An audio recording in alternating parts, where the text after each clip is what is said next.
राजधानी देहरादून के अंदर कांग्रेस पार्टी के आह्वान पर संविधान बचाओ रैली का आयोजन हुआ है और हजारों की तादाद में प्रदेश भर से कांग्रेस पार्टी के कार्यकर्ता और आमजन इस रैली में उन्होंने भाग लिया।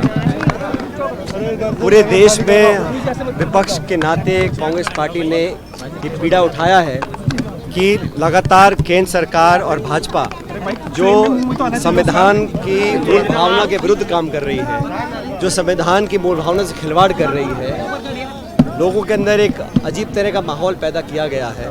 और जैसा राहुल जी कहते हैं, खड़गे साहब कहते हैं कि संविधान ने हर व्यक्ति को बराबर का हक अधिकार दिया है और देश में जो वातावरण निर्मित किया है वो एक ऐसा माहौल है जहाँ पर लोग अपने आप को असुरक्षित महसूस कर रहे हैं। संविधान के जो प्रावधान है उसका उनकी धज्जियाँ खुलेआम उड़ाई जा रही हैं। संवैधानिक संस्थाओं को लगातार नीतिगत तरीके से खोखला करने का काम किया जा रहा है। 70 सालों में ऐसा कभी नहीं हुआ और हम लोगों ने हमेशा संविधान को पोषित करने का काम किया। भाजपा की जो विचारधारा है उसमें संविधान के खिलाफ लगातार काम हो रहा है। सरकार अपनी एजेंसीज का दुरुपयोग कर रही है। निर्वाचन आयोग को निष्पक्ष उन्होंने छोड़ा नहीं है। सीबीआई का, ईडी का, इनकम टैक्स का, तमाम एजेंसीज का दुरुपयोग कर कर विपक्ष के लोगों पर प्रहार कर कर उनका मनोबल कमजोर करने का काम कर रही हैं। इस सब के खिलाफ हम लोग सड़कों पर हैं, जनता की आवाज़ को उठा रहे हैं। लेकिन आज जो रिस्पांस देखने को मिला है, यहाँ के लोग, उत्तराखंड के लोग बदलाव चाहते हैं।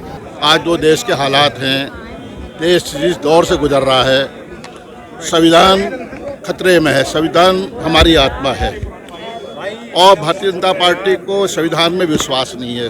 संविधान को लगातार कमज़ोर करने की साजिश की जा रही है।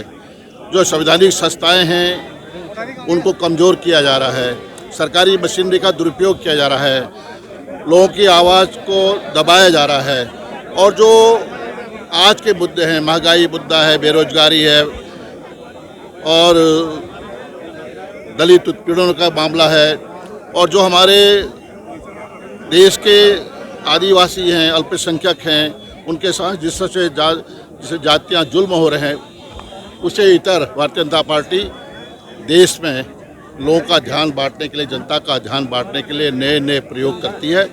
और आज निश्चित रूप से देश जो प्रजातंत्र में विश्वास करता है, जो लोकतंत्र में विश्वास करता है, जो संविधान में विश्वास करता है, जो भी व्यक्ति हो, हमारी बहन, माँ, हमारे नौजवान साथी, हमारे बुजुर्ग, तो निश्चित रूप से संविधान को बचाने के लिए, लोकतंत्र को बचाने के लिए इस मुहिम में कांग्रेस के साथ खड़े होंगे, ऐसा मेरा मानना है।